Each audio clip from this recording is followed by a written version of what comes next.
Hello, Sober on Purpose. Thank you for joining me again. We have a very special guest, and especially for women's health, although she works with everybody, it is Dr. Isabel, and she is married to a chef. So they have been doing this show together, and it is just a fabulous joy to have her here.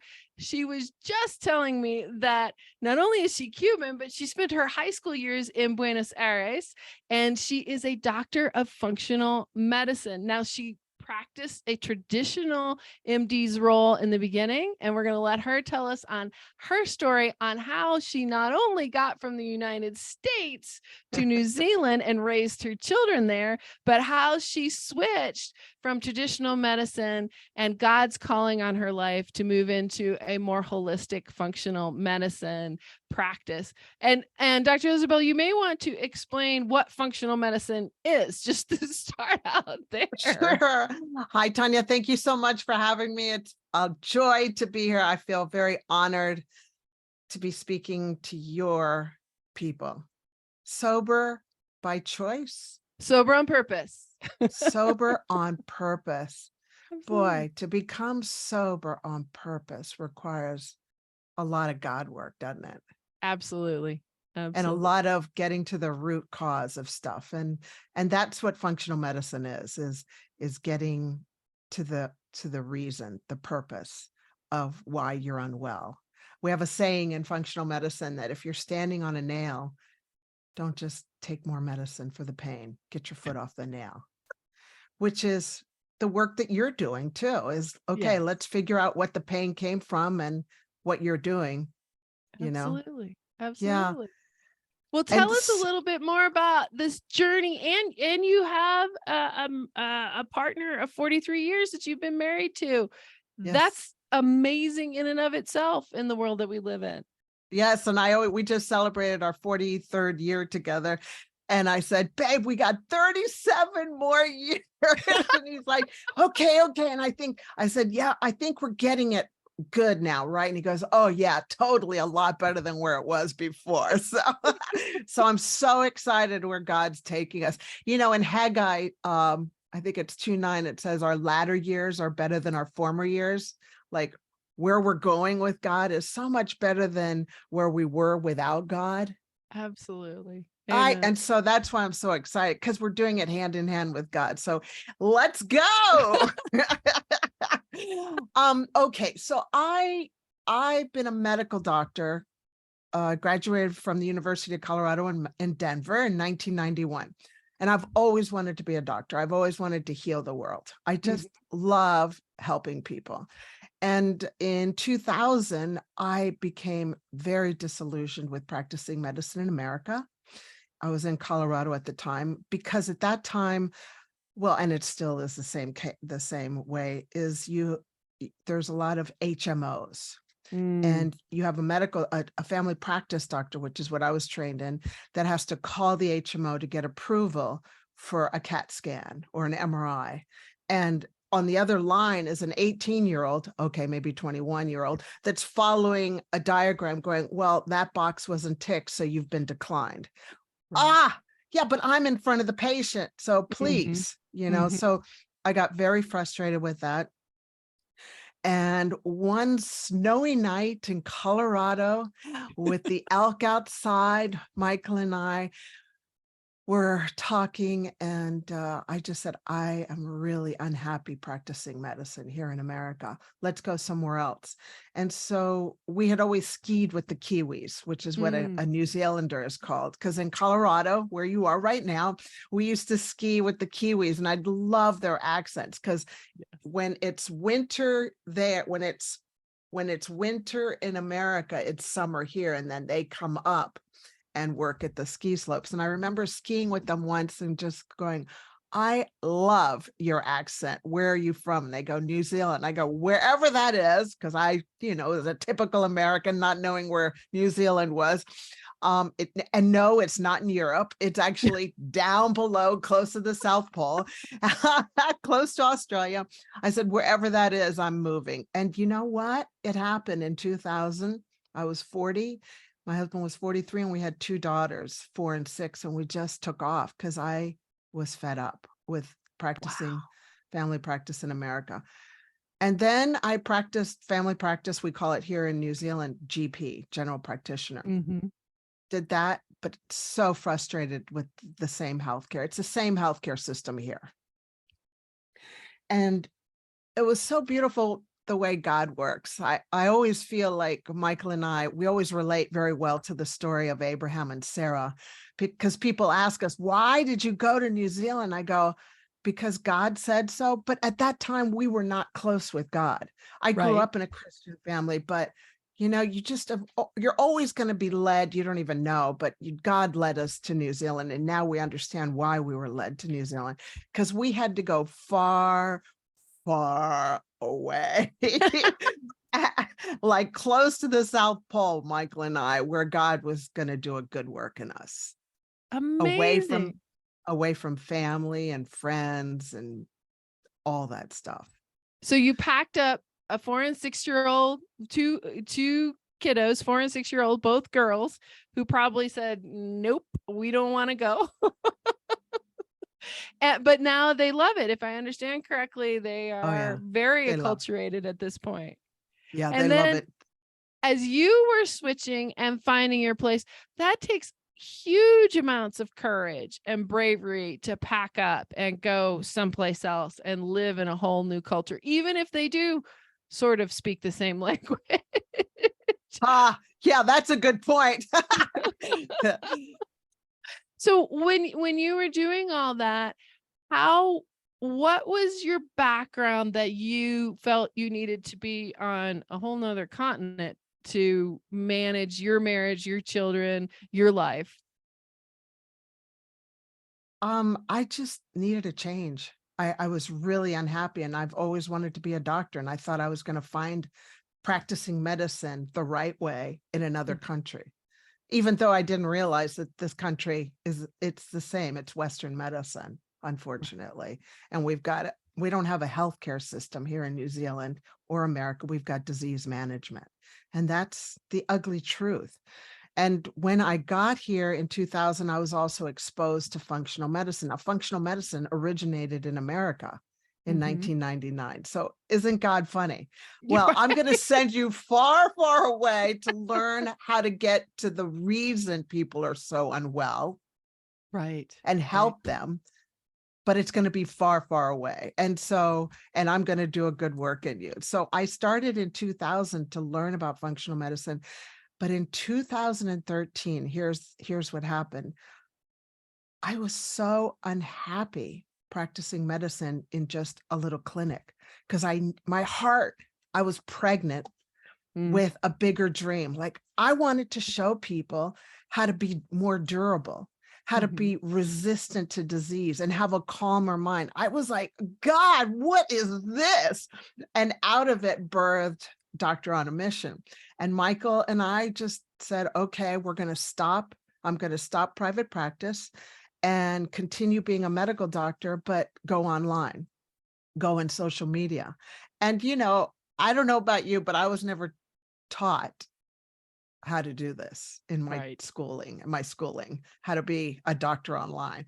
And so in 2013, I was 53 at the time. And a year later, the business wasn't taking off as fast as I wanted. Do you Mhm. get that? I get that completely. Anybody in business, anybody who's trying to make business online work knows that it just doesn't snap overnight. I was very upset about that. but what happens with me is I don't get really upset. I get anxious, like, oh my gosh, you know, how are we going to do this? This isn't working. This isn't working. And when I get anxious, I don't sleep. And what ended up happening is I only slept 2, maybe 3 hours every night for 17 straight nights. Oh, Yeah. And by the end of that, I tried to take my life twice in 3 days. hmm. And by the grace of God, thank you, God, for saving me, that plan was interrupted. And my husband took me to our pastor, who prayed over us and tried to break off the chains as they're taught to do, right? And the second time I tried to take my life within that 3 days, they were like, and my husband brought me back to them. They were like, you need to see the doctor. And so my GP was like, you need to see the psychiatrist. And so my husband took me to the psychiatrist, and the psychiatrist said he was such a lovely man. God is so beautiful, the way he puts beautiful people that help you. He said, Isabel, I'm going to get you to sleep, and you're going to be on this antidepressant for the rest of your life. And at that, Tanya, I totally has surrendered to whatever I needed to do to get to sleep. Because the thing is, I didn't really want to kill myself. I wanted to go to sleep. But I was so psychotic at that point that I didn't realize that I was going to be gone forever. I did think that my life would be better. Everybody else's life would be better because I wasn't good enough, all those lies. The imposter. Yeah. And yeah, good point. I never thought of it that way. And so now I'm way over on the other side. I'm off the antidepressants, and my husband and I went on this 5-year journey, and we learned that we don't have a mental illness issue. We've got a brain health issue. And when we learn how to take care of all the contributors that affect our brain health, then we're going to have a calmer, happier mind to deal with all of life's challenges. We'll have less anxiety, less depression. We won't do silly, stupid things that harm us. So, Dr. Isabel, here you are, a very educated person, practicing medicine, helping other people, giving everything to everybody else, and you get stuck. What, when you look back on it, what caused that stuckness? Oh, well, that requires looking at your brain health contributors. And number one was, I was going through perimenopause and menopause. I was going through that transition, and my doctor didn't know to check all of my hormones. He didn't know to check all of my thyroids and my estrogen and my progesterone and my vitamin D and my cortisol and my pregnenolone. We're not taught that, in that's for an endocrinologist, and even endocrinologists aren't tooled up with that. So that was a contributor that I learned to take care of. The other contributor was trauma, past trauma with growing up in an alcoholic family, and just, all that stuff that you have to learn. Well, I don't know if you didn't grow up in an alcoholic family, but you had a husband who was addicted. Yeah. Who struggled with alcohol. Who struggled with addiction. And then I struggle with my own relationship addiction, and I have childhood trauma. So I win in all those places. Yeah. So dealing with all that, and oh my gosh, is that hard work? I think dealing with past trauma, your childhood trauma, was actually some of the hardest work I did. I did it with Annie Hopper, who has this amazing program online called DNRS, Dynamic Neural Retraining System. And it really helps you retrain your limbic system, which has all your memory from your trauma. The next was sleep. Oh my gosh, if we don't sleep, we're going to get anxious. And I didn't know how to sleep. I was trained to just work. I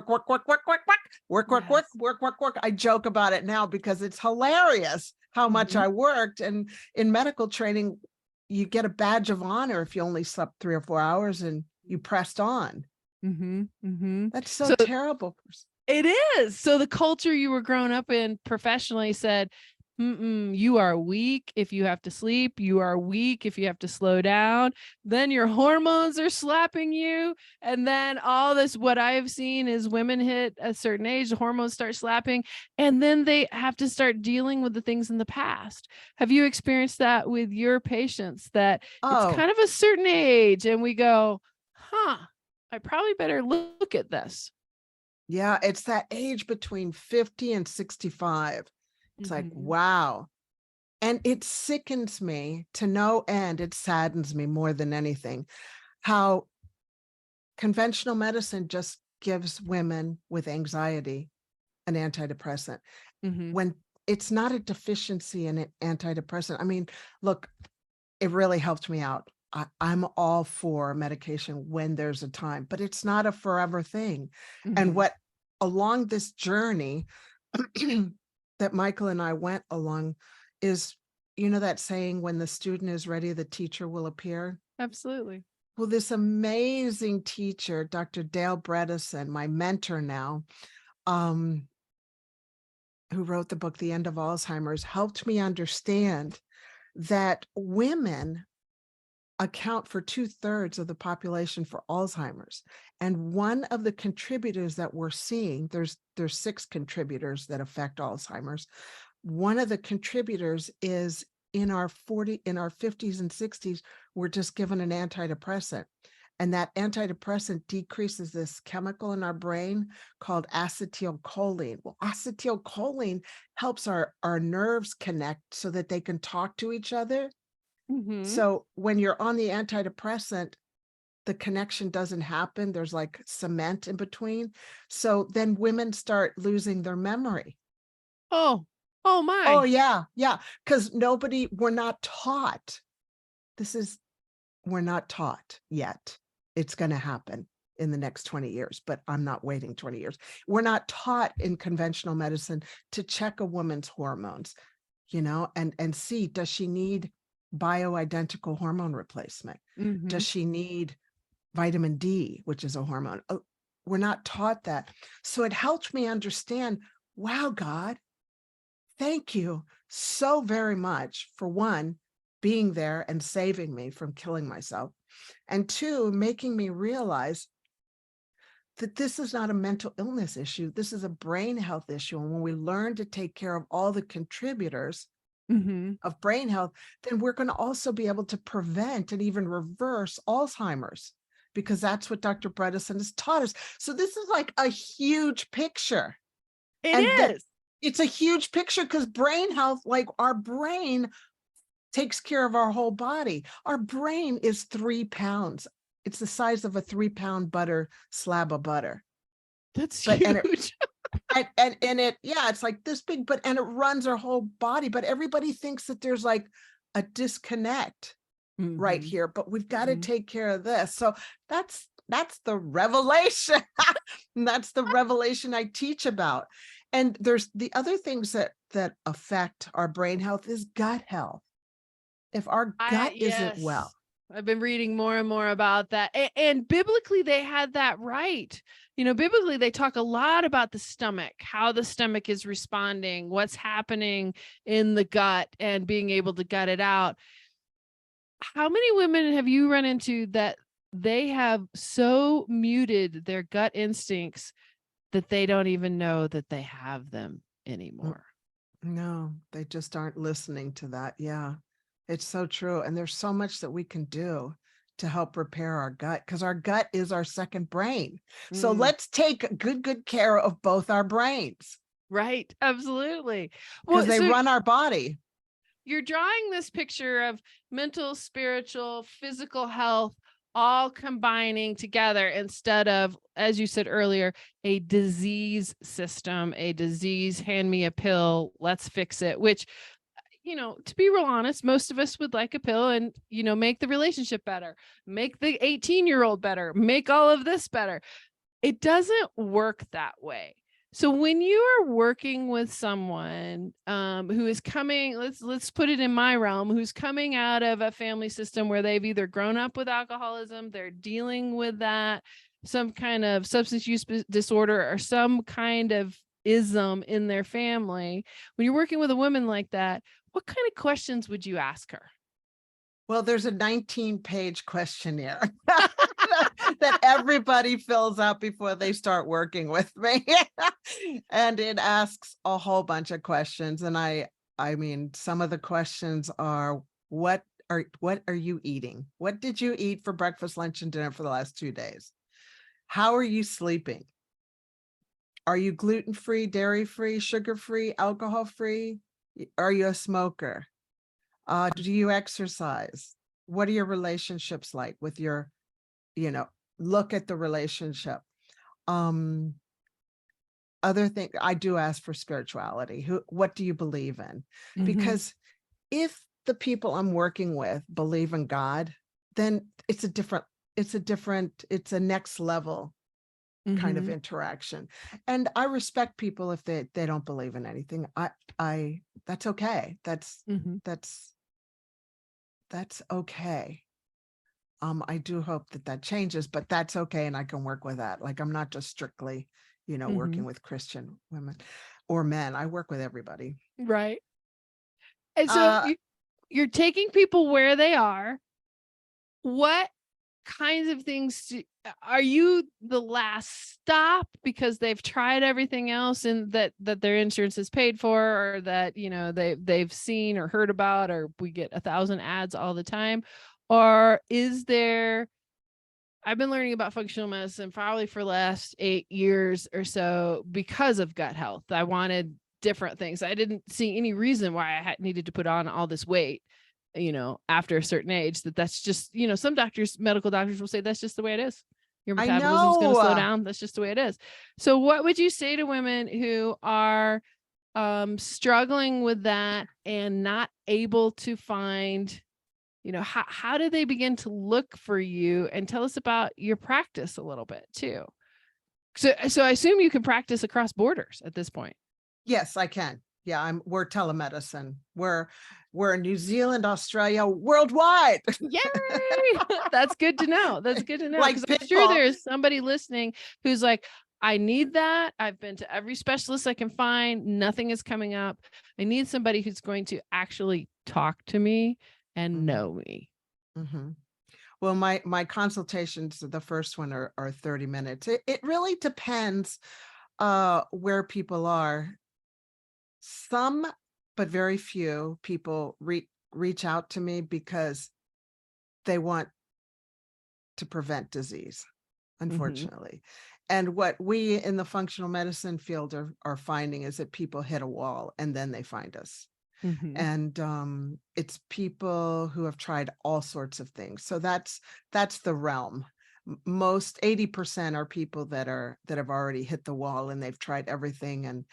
And I don't do insurance. Mm-hmm. That's because insurance doesn't supply Mm-hmm. Mm-hmm. what, they don't help clients with that. So people are paying out of pocket and serious. They're hungry for change. And those are the people I love working with, that are hungry for change, because that's the place of surrender most of the time. When people are working with me, they go that, well, when they're interviewing me, they go, how do you work with people that don't want to be worked with, because we do talks and stuff. And I go, I just accept Mm-hmm. people for where they're at. There's different ranges. And this, when people are ready for change. One, the door is closed. Two, the door is ajar and they're like sticking their ear out going, what's this about? And then three, the door is wide open and yeah, I'm ready. That's who I love working with. I Mm-hmm. don't really work with people with the door closed or ajar. It's Mm-hmm. I want help. And then the door gets closed again. Either they're healed or they hit a wall and they don't want to do it anymore, because this is work. This Mm-hmm. requires work and Mm-hmm. creating new habits. But the So good habits. yes, good habits. Trading in the pretzels and and the potato chips for something else. Tell us about some success cases you've had, especially ones where people have just been baffled and then they've come to you and you're like, wait a minute, let's look at you as a whole entity rather than just let's give you a pill and send you on your way. Well, there was a lady just like me. She was at 53 and she was suicidal and she tried to take her life. And her doctor had said, this is all this, I don't know what else to do for you. And Mm-hmm. then at that point, her and her family came to me, and I had worked with her for about 3 years just to change her thinking and change her eating. look at her toxins, what toxins were in the body. Because if you've got a load of toxins, that will affect our brain health. We got our gut health right. I would love to get everything done in one visit, but that's just not the way it is. Sure. And Yeah. so it took some time. We got her gut health right, her relationships, her stress. She was just a stress monger. She just reacted to everything. And so she had to learn how to respond Mm-hmm. Mm-hmm. to everything. And like Byron Katie says in her book, Loving What Is, she just learned to love the way things are. And that's just the way it is in other people's lives, and not create the story in her mind on how things should be. Yes. And then learned how to sleep better, exercise right, because so many of us are exercising way too much and it's increasing our cortisol. So we're going to store more fat. Mm-hmm. So that's one of the successes, and there's many more. And I just love, and we got our hormones right too. Mm-hmm. Mm-hmm. Mm-hmm. So those hormones are really a big deal. Well, tell me, what are some symptoms that women should be looking for when they are just not feeling themselves and it could be a result of hormones? Great question. I love that question. Anxiety, number one. Mm-hmm. Highlight, bold, exclamation point all over. Anxiety is number one. Two, poor sleeping. Right. Three is irritable. Four is eating food to calm themselves down. Foggy thinking, achiness. One of the signs is feeling dizzy. Mm-hmm. The other day I saw a lady in the urgent care and she was dizzy, vertigo, and one of the signs of low estrogen that people don't really know a lot about is low estrogen levels. So those are the biggies: not sleeping, irritable, depressed, problems thinking clearly, not being calm, not having a calm mind, but just a reactive kind of personality. And how would you begin to address, you check their hormones, but then what's the next step as far as that's concerned? Well, you need to make sure, what's the family history? Do they have a family history of breast cancer? What do the last studies do? Have you had an ultrasound of your breast, a mammogram? If you do have a family history of breast cancer, then we do some DNA testing through Invitae, and they've got a really good 9 gene panel that helps you see if you're at high risk. So those are some. And then you have to check for the BMI, because the thing is with breast cancer is the number two reasons why women are getting breast cancer is, one, they drink too much alcohol, more than 4 drinks a week, Mm-hmm. more than 4 drinks a week. And one bottle, just so everybody knows, one bottle of wine is 7 drinks, not Wow. 3, not 2. It's 7. And then smoking and drinking are the highest risk factors. It feels like smoking's gone away, but then No. I get into, I go to a party somewhere or, some kind of picnic or something like that, and it's still there. I guess it's just, it's kind of gone underground. And it's been replaced with vaping. Yeah, I see that. I don't see as many women vaping, but it doesn't feel like people are smoking as much, but maybe I'm just not on point. Probably underground. Yeah. Probably underground. And then the alcohol consumption is always an interesting piece. But what about processed foods? What about the eating for comfort? How is that triggered? Oh, yeah. And then there's a whole list of plastics. We're exposed to so many plastics. And so, and exhaust fumes and toxins and the junk food, all of that stuff, adds into it. I've got a nice long document that people get for how to prevent breast cancer. And one of them is eat dark green leafy vegetables. They help you detoxify, lots of water, exercise. I mean, really common sense things, but we're not doing it on an everyday basis. It's so much easier to open a can or a bag or a bottle or something of that nature. So when women are in a difficult or a tough relationship, hormones are out of whack, they are irritable. How do you work with them around the relationship piece itself? Well, I ask them if they love who they're with. That's such a simple question. Yeah, that was a question. My husband and I really hit the wall when we were together for 25 years. We almost got a divorce. However, our pastor asked Michael, well, it's love is like an onion. You got to peel down all the layers and get to the bottom, to the core of that onion, and ask the question, simple question, do you love this person? Because if you do, you'll work through it. You'll get the help. Yeah. And what about ones who are dealing with, you've got the aging parents and the kids leaving home, the teenagers and the aging parents, and everybody's working hard to be who they are. How are you helping them? How does diet, hormones, your help regulate all Great question. They're able to stay like this, which is an even keel, instead of pinging all over the place. Because when we ping, because of the way we're eating and the way we're sleeping, the less likely we are to be godlike. So even Jesus slept, right? He probably didn't need to, but he did. Yeah. And he also left the people, though he served the people, he left to be with God to get filled back up. So eating is so important, what we're eating. Chef Michael, our nutritional chef, and my handsome husband, teaches a lot about that, the importance of what we're eating for our brain health. That's awesome. Now, we've been hearing more and more about sleep. I mean, they're equating it with all kinds of things that we probably should have known about earlier. How did you said earlier, you learned to sleep. How did you learn to sleep, and how do you teach your clients to learn to sleep? Another great question. I love these questions. One is making sleep a priority.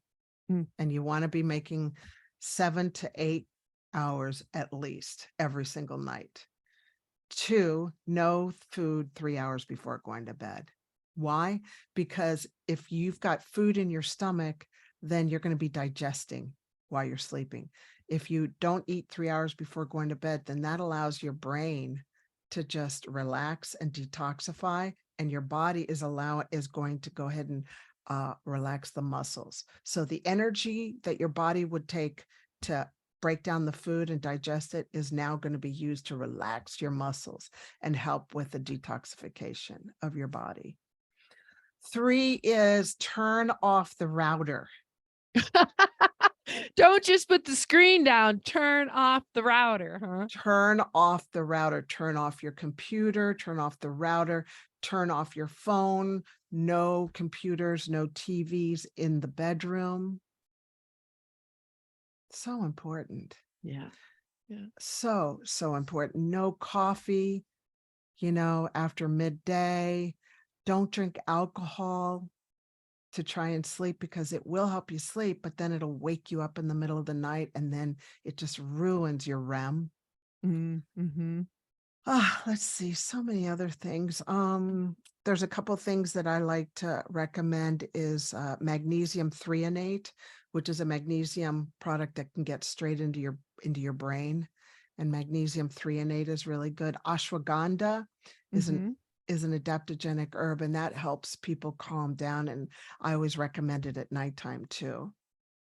How do you know if you're, because I've always said, well, I'm a good sleeper, but I'm questioning it now. I get the hours, but I'm not always rested. So how do you know if you're really getting good sleep or if you're not? What would kind of be the signs you need to be looking for? You feel rested in the morning, you're ready to go, go, go. But if you feel like you've been sleeping on a bed of nails, well, then then you're going to need to search for, do you have sleep apnea? Do you need a sleep study? Perhaps I know Apple's got an Apple Watch that checks your sleep. There's a lot of sleep apps out there that you can Mhm. invest in and check all those things. The Aura Ring. I have seen one of those. I'm not sure that I Yeah. want one, but I've seen one of those. So as we're moving into close here, what would you say to people who are supporting folks in recovery? What are the top 3 things they need to be doing for their self-care? Make yourself a priority. Because if you're not well, you're not going to be able to help other people. And I always look at Jesus. Jesus went away, Mhm. and he went away to take care of himself because he knew I've had enough. I need a break. What a Yes, good when he said things teacher. like, "You brood of vipers," how long will I have to be with these people? Will they not get it? Yeah, he reached his limit and he was in physical form, that's what I love about God. He brings Jesus in as a human being Right. because, and that's why, and even and Jesus in human being form teaches us that, hey, I get you. I know this space, but you got to take care of yourself. Absolutely. 2, sleep. Get your 7 to 8 hours of sleep. And 3, eat healthy food. And Chef Michael can teach you all about that. Because everybody says, I eat good. Mm-mm. Yeah, haha. Why don't I not believe you? Well, and then our understanding of what good is comes from what we grew up with, what we visualize. And I know in my own journey, it's so confusing. Today, am I supposed to eat more leafy greens, or tomorrow, do I need to eat orange things, or is it an avocado? Are bananas bad? Are bananas good? There's even when you get into that whole food category, you're looking at it going, what do I pick? What choice do I make today? Mm-hmm. And you go through all that with your clients. You get a very clear diet, I would assume, based on Yes, what they Chef need. Michael does. Yes, he helps. He jumps in there. I am nothing without my team None of because I us are. can't do it all. You see, like I know what my gifting is. I got it. And Michael knows his gifting, and that's why we're the MD and Chef team. That's awesome. So where will we find you? And how do people contact you? And like we said, you are across borders. It doesn't matter where you are. No, it doesn't. That's the beauty. People can find me and Michael on Doctor on a Mission. That's DOCTOR on a mission.com. And also we've got on there, you'll see we're also on Instagram and the handle is Doctor on a Mission. And we've also got a monthly program called Optimizing Your Brain Health Community for only 97 New Zealand dollars. I think that's like 47 US dollars. And people can come in and we're building this community so that people know how to take good care of their brain health upstream instead of downstream. Right. That's the beauty is we can work way up here so that we don't end up off the cliff. Yeah. Well, thank you, Dr. Isabel, for sharing that there are alternatives. You do not have to continue to participate in the disease medicine culture. You can make choices to opt out. And, for people who are worried about the expense, guess what? You're going to spend more later trying to take care of yourself if you don't do it now and get those things switched up. I know this from personal experience, and get those things switched up so that you are looking at the full package rather than just taking the pill to try and solve one minor problem, which may, as we know, trigger something else. So thank you again for being here. This is part of our women's health series that, as you said, if you don't take care of yourself, the whole ship might go down. So let's keep you healthy so that you can keep supporting those that you love.